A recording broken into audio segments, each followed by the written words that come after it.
હત્યાના કેસમાં Ahmedabad city civil and sessions કોર્ટે ચુકાદો આપ્યો છે। વર્ષ 2023ના કેસમાં આરોપીને કોર્ટે 7 વર્ષની સજા ફટકારી છે।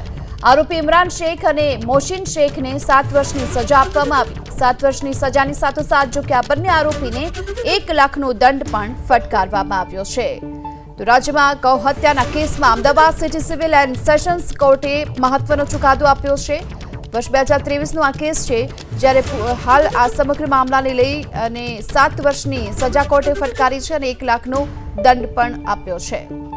વર્ષ 2023ના કેસમાં આરોપીને કોર્ટે 7 વર્ષની સજા ફટકારી છે। આરોપી ઇમરાન શેખ અને મોશિન શેખને 7 વર્ષની સજા આપવામાં આવી। 7 વર્ષની સજાની સાથોસાથ જો કે આ બંને આરોપીને 1 લાખનો દંડ પણ ફટકારવામાં આવ્યો છે।